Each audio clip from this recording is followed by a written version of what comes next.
Good morning, everybody, and welcome. It is such a treat to see some faces that I haven't seen in person for a while. Some hair that's grown out. Everybody looks fantastic.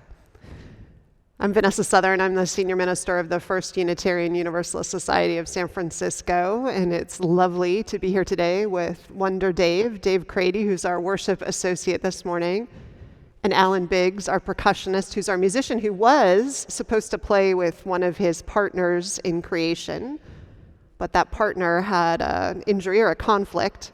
But on a Sunday when the service is enough,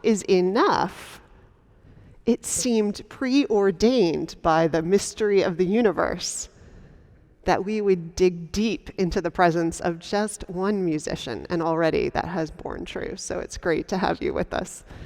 Special thanks. Sorry for the deep breathing. I sound a little like Darth Vader, but we are taking precautions. Just so you all know, with the masking, I'll be unmasked for the sermon, but have a negative antigen test.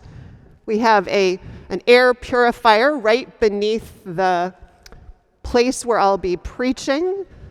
And next week, when we have a service of installation, the preacher will have a negative RT-PCR before she goes maskless. So we're trying to take all the precautions we can. Everybody who will be in this space will be double vaccinated so that we can be together and be a little bit surer of body and spirit. And we have people here with us who've been part of the decision team who's been thinking about all the health consequences, and we thank you for that. I want to thank other folks who are making this Sunday possible. Eric Shackelford and Shulee Ong, who are behind the cameras, Jonathan Silk, who is pulling together all the pieces of this worship, recorded and live. Joe Chapot is on the chat, so if you have questions, please ask him because he can help get you what you need, hopefully. Thomas Brown and Dan have made the building welcoming and safe for us in the logistics of this morning. Amy Kelly has brought gorgeous nature abloom here, a reminder of one of the things that is more than enough in our world and in our lives. And we thank also our Zoom coffee hour hosts. Thanks to everybody. Thanks to all of you, and all of you who are joining us from home, from wherever you are. And so we light our candle, as we have every week since all of this began, to bring all of you who are not in this space right now here symbolically in spirit until such time as we can be gathered again. And now we're going to, those of you at home are going to sing.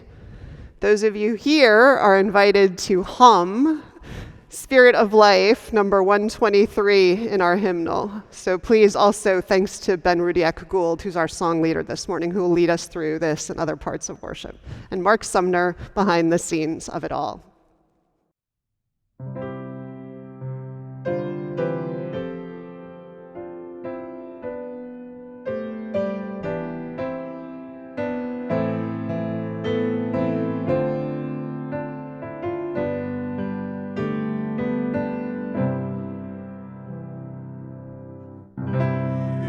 Spirit of life, come unto me. Sing in my heart all the stirrings of compassion. Blow in the wind, rise in the sea.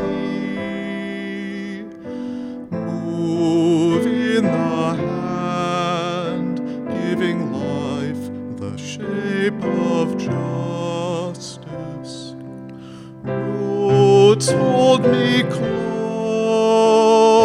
wings set me free. Spirit of life, come to me, come to me.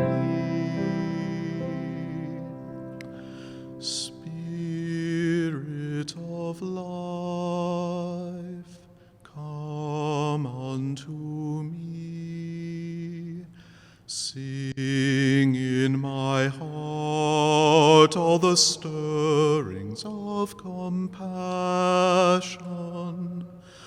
Blow in the wind, rise in the sea, move in the hand, giving life the shape of justice. Roots hold me close, wings set me free. Spirit of life, come to me, come to me.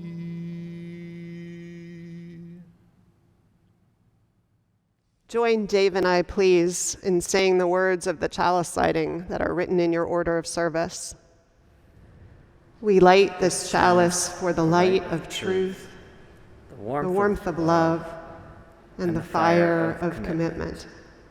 We light this symbol of our faith as we gather together. Hello everyone, my name is Dave and I am a worship associate here at UUSF.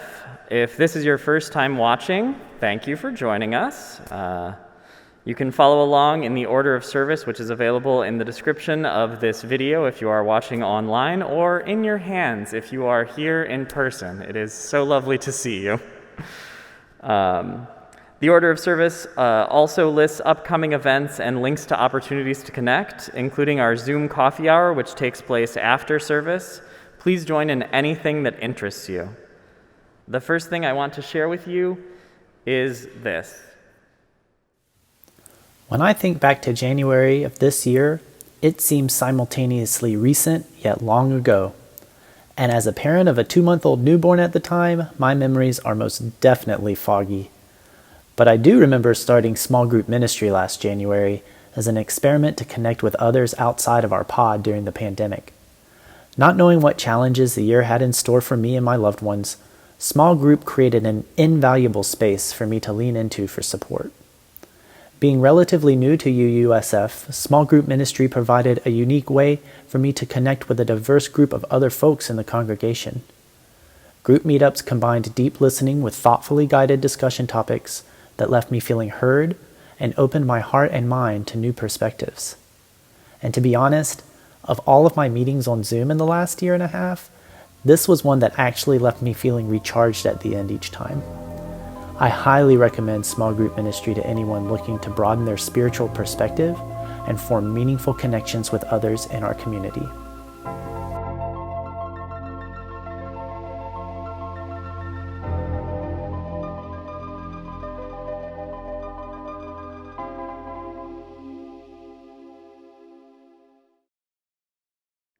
In the Zoom coffee hour today, there will be a breakout room for those who want to ask questions about small group ministries. The signups are through the end of the month. Please consider joining and getting connected. I want to call your attention to 2 more upcoming events. Our Human Rights Working Group will be heading a meetup for folks to walk together in the Women's March that will take place next Saturday. To march with UUSF, meet at the corner of Grove and Van Ness at 10:20 a.m. Be prompt. The march lineup starts at 10:45, 2 blocks away. Next week's 11 a.m. worship will be a rebroadcast of a service we did 6 weeks into the pandemic lockdown last year, and a strange and gorgeous trip back in time to what really feels like a lot longer ago, actually, and a way to reflect where we have been in this journey. Then at 3 p.m., we will have the installation of Reverend Vanessa. There is a registration form to fill out if you want to be here in person in the sanctuary or overflow room, but also the entire service will be live streamed. Either way, we look forward to an afternoon of celebration. It's now time for our meditation on breathing. The words are in the order of service. I invite you, through singing or humming or just listening, to get lost in the peace and enter more deeply into this hour and wherever on this vast planet it finds you. When I breathe in, I breathe in peace. When I breathe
And now, if you will, please rise as you're able in body or spirit, and let's say together the promises that we make to each other here, the words of covenant.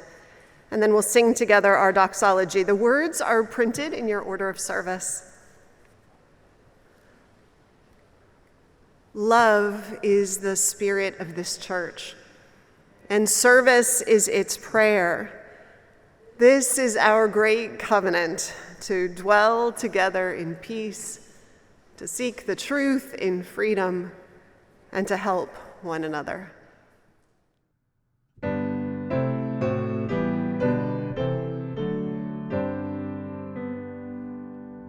From all that dwell below the skies, let songs of hope and faith arise.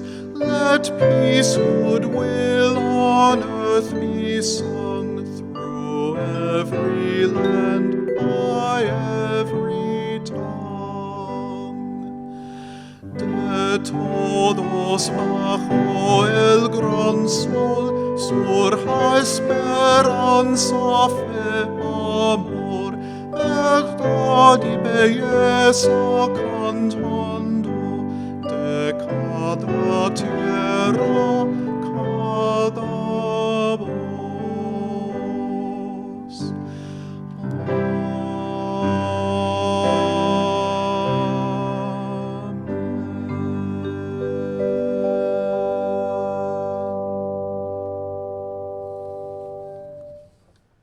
Recognizing that there is human suffering all over this world in the course of natural and human catastrophes, we ring our gong today in honor of 3 such places of suffering and struggle.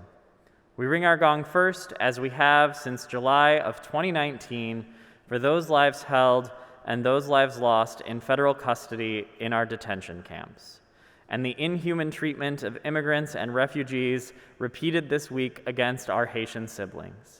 For this repeat of some of the most shameful chapters in our nation's and our world's history of xenophobia, racism, and greed, we ring the gong 7 times for this week of days in which human dignity continues to be dismissed and our responsibility for that as citizens of this country. We ring our gong additionally once for the losses this week to COVID-19. This last week, 53,923 people died of COVID-19 globally, and 111,268 in the United States alone. We hold in our hearts all of these losses. Each one of these precious and worthy people were deserving of health and safety, and we hold with gratitude all who are working around the world to produce, distribute vaccines, and administer them, and to call ourselves to the work that health and safety for one nation requires health and safety and vaccination for all nations. May we keep those we have named and their loved ones in our thoughts and prayers, and may we ease the tide of human suffering this coming week in whatever ways we can.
I invite us into a time of prayer and meditation.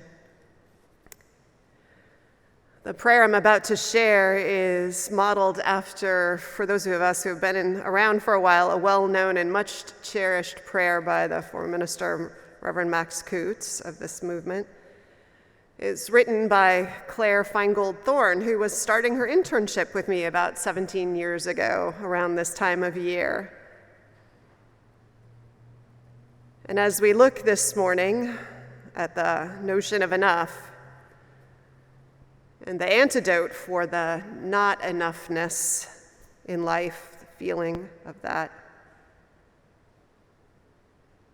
we look with gratitude at the blessings we already have, and in this lighthearted prayer that is a reminder of our friends, all of them, their wild and complicated beauty, for which we give thanks. So in a spirit of gratitude, we enter into this moment together.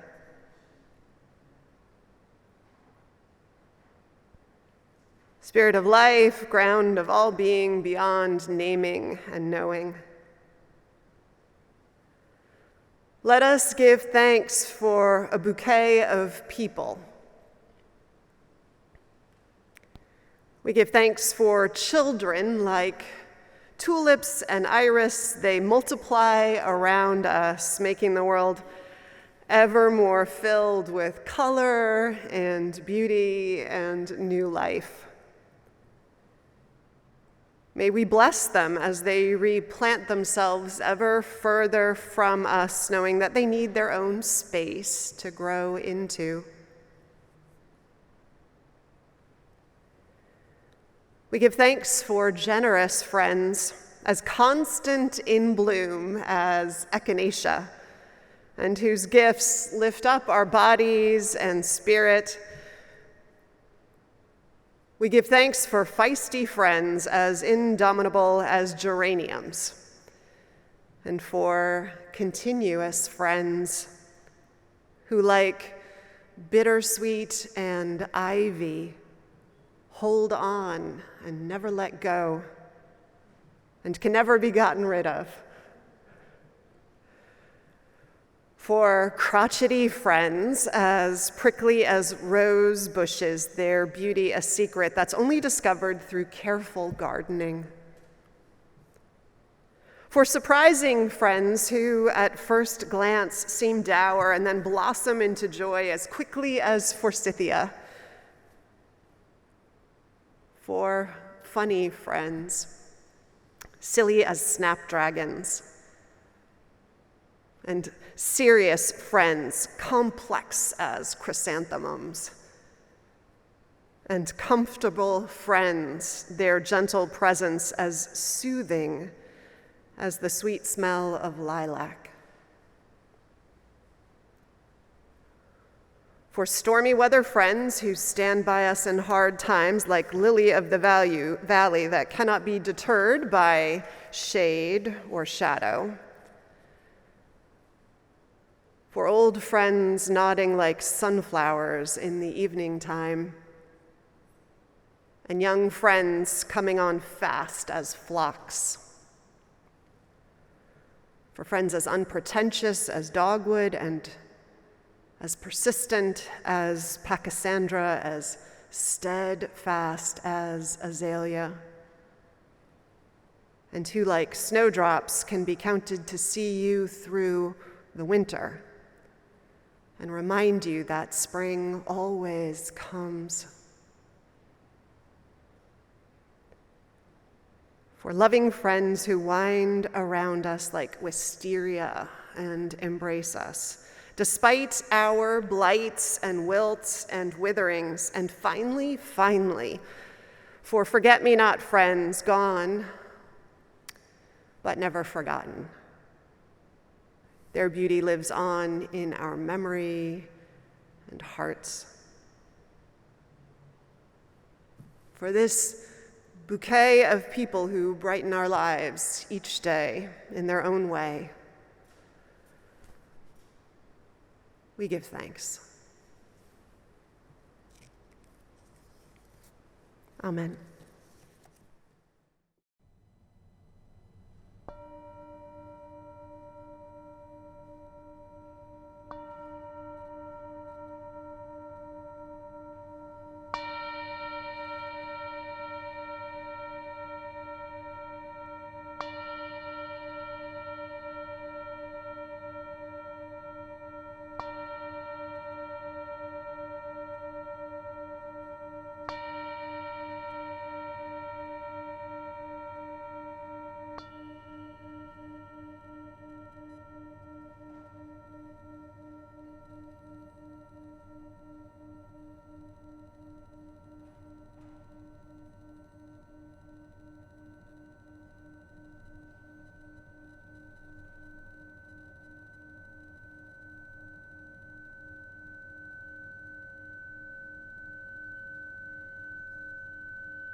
Today's service is about the concept of enough, which is a tricky concept for me. And honestly, I'd go so far as to say for most Americans, I'd say one of our defining traits as a nation is aspiration. The concept of striving for more and not settling is so American to me that saying, "this is enough," feels foreign when it comes out of my mouth.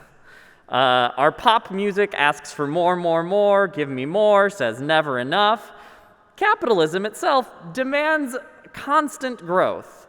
I have been staring at excess since I was a child, and Robin Leach wished us all champagne wishes and caviar dreams. That was the goalpost for a nation of young, upwardly mobile dreamers.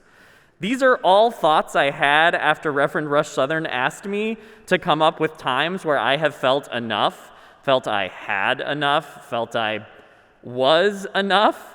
When asked the question about times I felt enough, I thought of lack, of blind ambition, instead of times where I was content.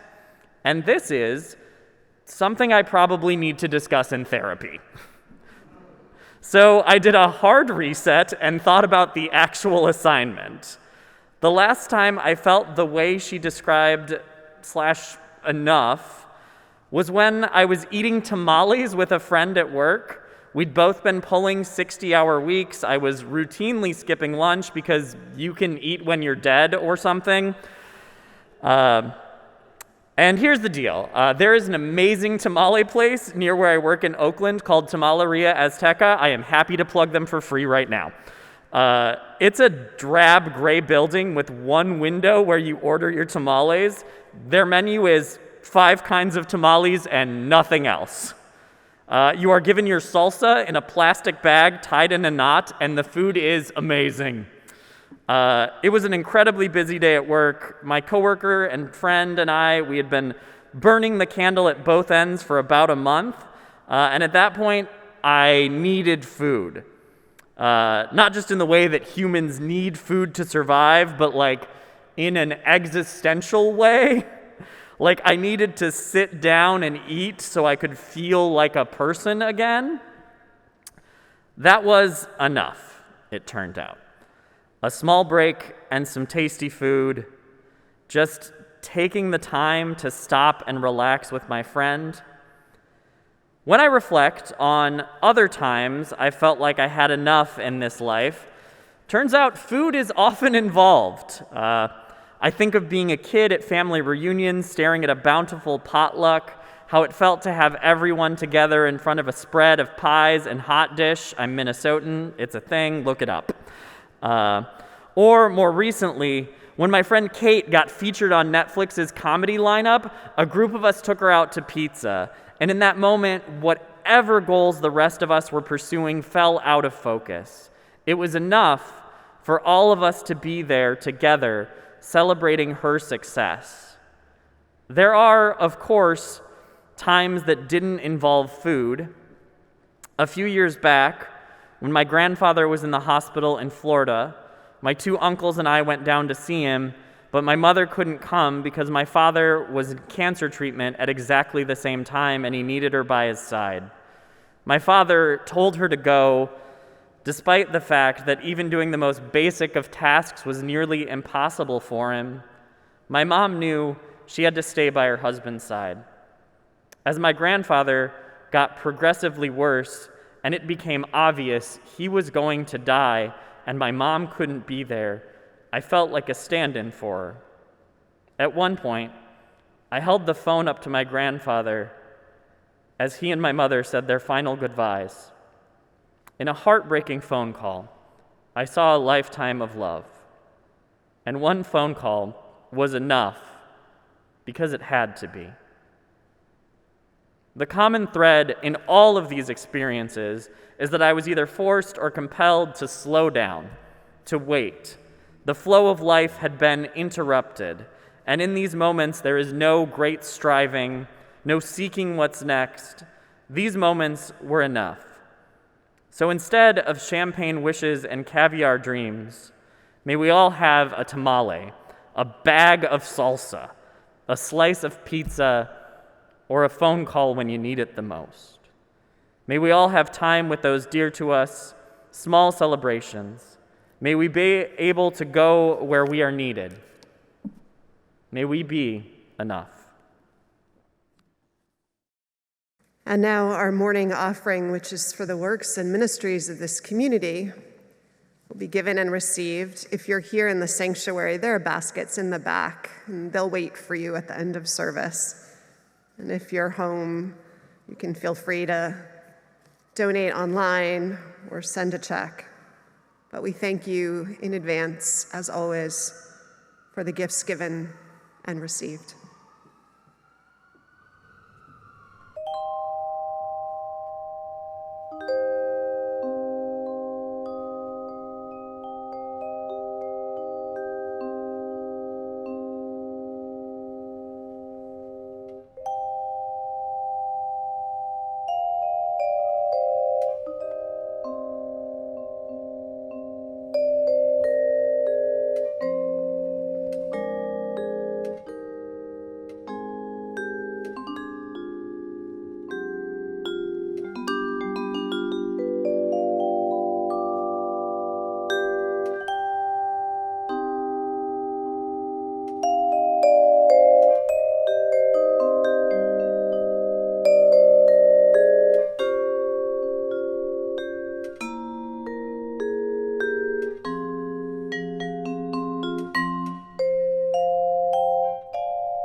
Our reading this morning is a story that Jewish philosopher Martin Buber apparently told, but it's also a story from the Hasidic tradition. It's a story of a man, Rabbi Isaac of Krakow. One night, the rabbi has a dream. It's a dream in which God tells him to leave home and to travel to Prague. There, beneath a bridge in the city, he will find a great treasure buried. Isaac doesn't normally heed such superstitious things, but when he has the dream a third time, the rabbi begins to wonder and takes a long journey to the faraway city. After many days of travel, the rabbi finally arrives in the city of Prague, and after much searching, finds the bridge in his dream, the one underneath which the treasure is supposedly buried. Unfortunately, soldiers guard the bridge day and night, and Isaac cannot dig for the treasure without attracting their attention. He waits for hours and then days for his chance, but it doesn't come. So one day he gives up and begins to head home. He decides to walk under the bridge one final time on his way out of the city, and as he does so, a soldier calls out to him. "Old man," he says, "I've seen you hanging around here a lot. What are you doing?" "I've had a dream," the rabbi said. "God told me to go to Prague and that there would be treasure buried beneath a bridge there." "Funny," the soldier replies. "I once had such a dream. God told me that I should go to Krakow and look up a rabbi, and that I too would find great treasure buried beneath his hearth." Thanking the soldier, the rabbi returned home and there dug beneath the soil at his hearth and found treasure where it was always hidden. Here ends our reading.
Years ago, I read a book. I think it was Juliet Shore's The Overworked American, although in some Marie Kondoing moment, I gave the book away. I'm pretty sure it was her, and she talked about this point in American history where there was an increase in industrialization, but particularly mechanization and efficiencies, all of which were making it possible for the American worker to get the same amount produced in a lot shorter time. And so there was this fear and articles written and public debate about the dangerous possibility of, quote, the problem of leisure. What would Americans do with all that leisure? And a bit of the fear, I'm sure, no doubt, was part of that baked-in Puritan-influenced culture that we all inherit, that worries that souls and idle hands would be up to no good with so much free time. And somewhat around the same time, also, there was this promise, too, that with the invention of vacuum cleaners and dishwashers and all these modern American appliances becoming available, that women would be freed from so much housework. What would she do with all that free time? Neither reality materialized. There was no problem of leisure. It turns out that a vacuum cleaner didn't make things easier either. It turns out, raised the standards of what a clean floor or a clean carpet looked like. The standards of a good housewife just got inflated, as did the average work week. Perhaps as people decided that what they'd like was some more stuff, and so demand went up for production and desire to work those hours and so on. 2 examples of this ever-moving goalpost of enough. As Dave rightly named, enough isn't something that we Americans seem to get. It's something we struggle with, as he observed about himself. It's true for most of us that word isn't easily in our vocabularies, this idea of enough. In 1997, filmmaker John DeGraff made a documentary entitled Affluenza. It was a surprise hit, and it was followed by a sequel, Escape from Affluenza, and a book that he co-wrote with 2 other authors on the topic, Expanded. All named, of course, for this imaginary virus that was where influenza and affluence met. The documentary framing itself as about this strange illness that was laying the body and soul of America low. It had symptoms like shopping fever and swollen expectations and community chills and industrial diarrhea. And chief among the causes was mistakenly confusing the good life with the goods life. All the piling up of stuff and the wrong trade-offs to secure that stuff. It was killing us, he said. And there were signs of our struggle all around, and there were ways to treat it too. And our planet and our children and our own joy and satisfaction were hanging in the balance. Simplification as a movement got a big push from the movie and its success, and right now is about the 25th anniversary of when the first documentary was starting to film.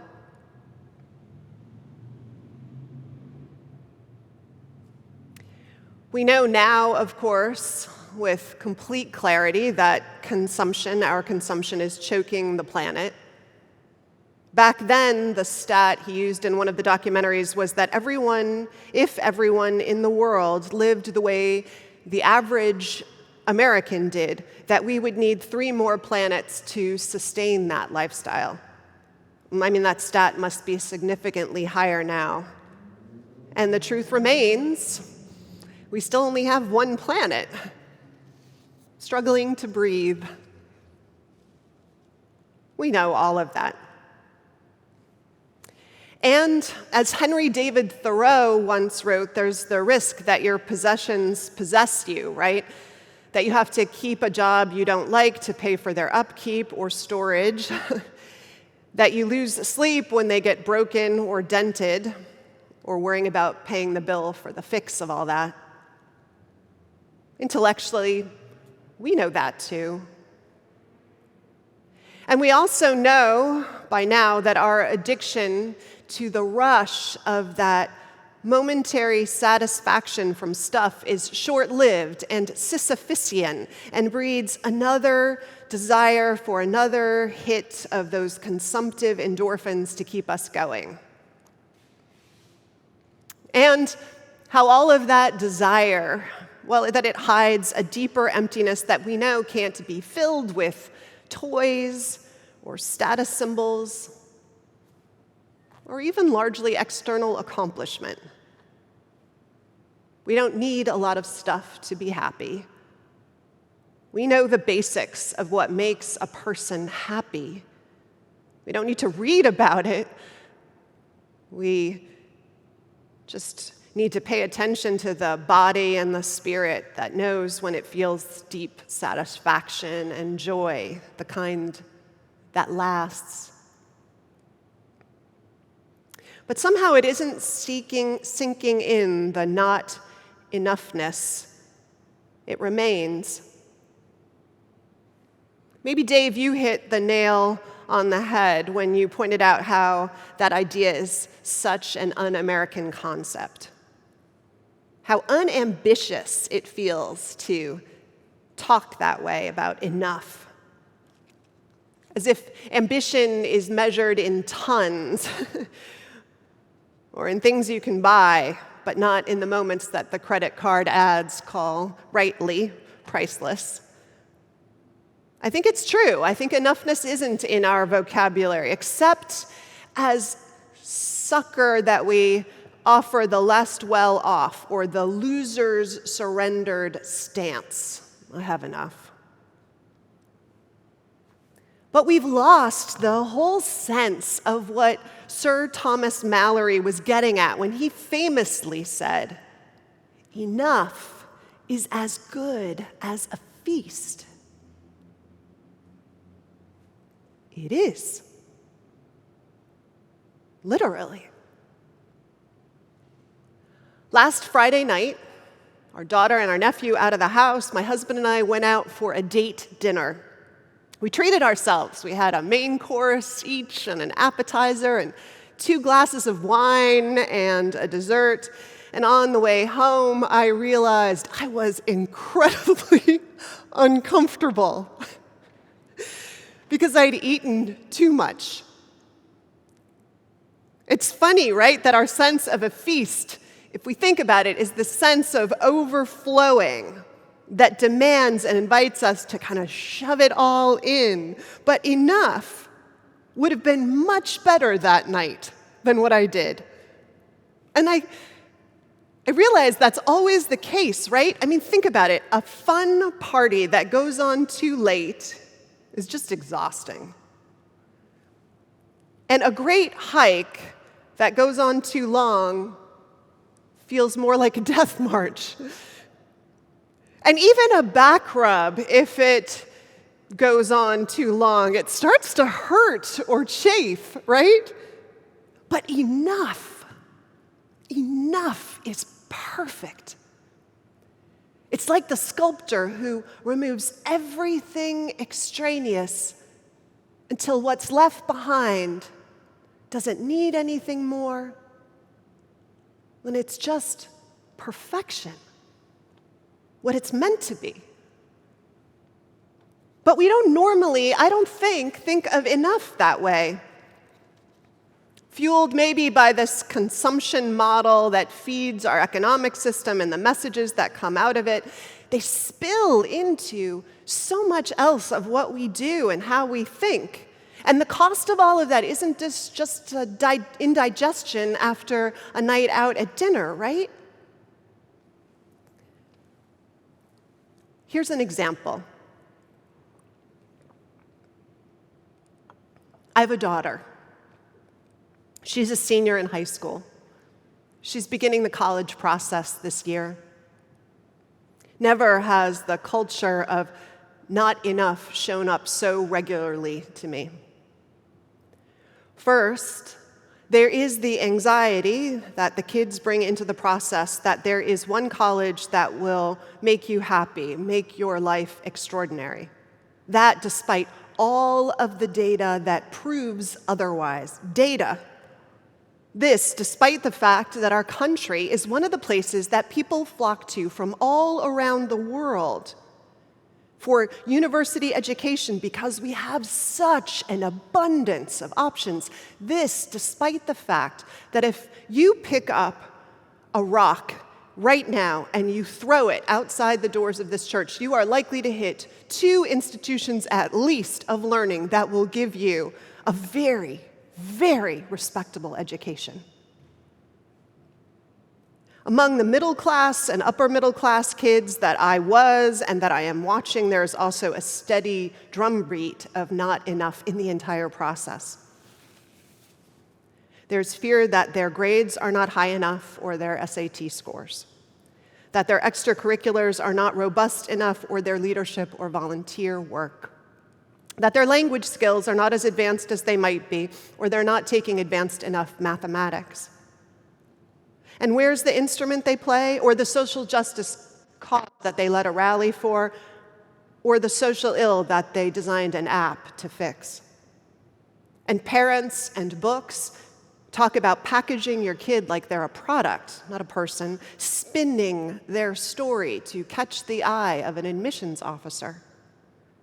And the sports camps or the outside teams that families run themselves ragged to go to or pay for so the kid can get into one of those athlete loopholes, if they're going for one of the real ones. Meanwhile, kids from families that are not college educated are feeling like they will never be enough too, right? Because they don't know the vocabulary around education and this process, because they don't have the money to attend or fear that they will struggle once they are in school, and the need to hide, they think, what they do not know and who they are not. All of these kids, no matter what their background, hearing in 1,000 ways, just in this process alone, that they are not enough. And it isn't new. I mean, sadly, I have been taken back 31 years ago into a place I locked away. I still remember the woman. I showed up at some alumni club in New York, and she was there with her ridiculous striped socks in the school colors of the college that she was interviewing me for. And she asked me what I did for extracurriculars, and I listed a couple. And then she asked me what else, and I listed a couple of other things I was interested in, which apparently wasn't enough because there was only one question. I remember her asking and asking and asking like a nightmare. What else? What else? What else? Never did that woman ask me, tell me what you love. Tell me what you love about being on the volleyball court or about your biology class. Tell me why you do it. How does it make you feel? What did you learn about yourself and the world as part of this? What are your hopes for life? Tell me about your family. What have they taught you? All I heard was that for her, the list of what I had done was not enough. And I remember leaving somewhat hollowed out by a person who saw only what I did and what was missing. Not enough. And for all the kids, think about it. I occupy an enormous number of places of privilege. Think about for all the kids who are non-white, who are not gender normative, who are not fully abled, who are not straight, who are not citizens, who are not all the things that we define as normative. For all the people, the weight is crushing.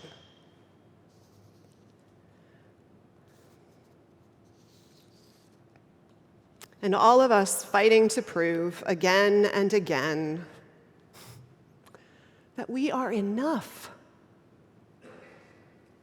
It's not new, and it's apparently not going away easily. Which is why I feel like saying this morning that as religious people, as people who are determined to live lives of intention and meaning-making and transform ourselves, and by transforming ourselves, the world around us, I think we need to start intentionally reclaiming the spiritual practice and discipline in a world that is not in favor of it, apparently, of claiming and reclaiming and defining enough and the beauty and the perfection of enough as a fierce religious premise, as a creed, even. And we can begin with the simple questions that I asked Dave this morning, the ones I kind of wish that woman had asked me in that interview. What gives you joy? What fills you up? When in life, when you have it, when you do it, when you're in the presence of it, do you feel satisfied and whole? When is it that you know in your belly and your bones that you need or want nothing more than just that? Who makes you feel like enough? And then step into that. With all your heart and soul, stubborn determination, step into that and throw your arms around it. The spiritual truth told in so many stories and so many ways is that what we need, we already have, right? And who we are is enough. Dorothy's companions, they were already enough on the way to Oz. And the rabbi had what he needed right beneath his hearth and in the one standing on it. The world can use more justice, it can use more love. It can use more sharing of the resources that we already have. All of that is true. And I think with all the free time, the time that's freed up from overworking and overconsumption, or caring for our things, or trying to be enough and exhausting ourselves trying, I think with all that free time, we'd have time for all those other things that really need us plowing into them. And the real and inexhaustible heart for the work. So may we live into the truth of enough. And may that truth set us free. Amen.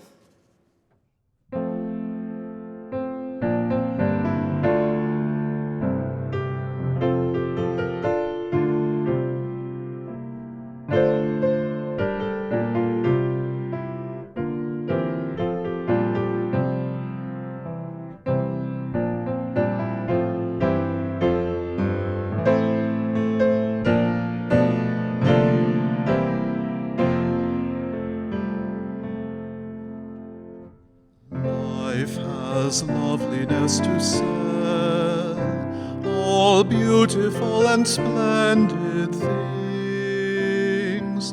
Blue waves whitened on a cliff, soaring fire that sways and sings, and children's faces looking up, holding wonder like a cup.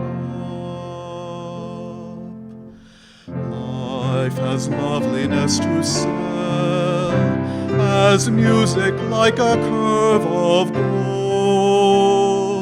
scent of pine trees in the rain, eyes that love you, arms that hold, and for your spirit still delight, holy thoughts that star the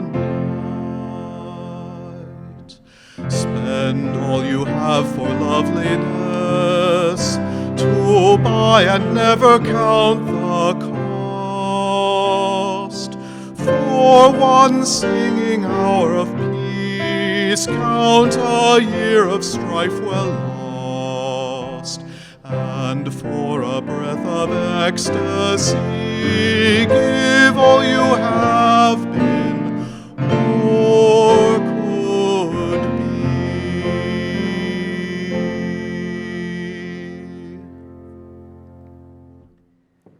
And now, let's rise and body our spirit wherever you are.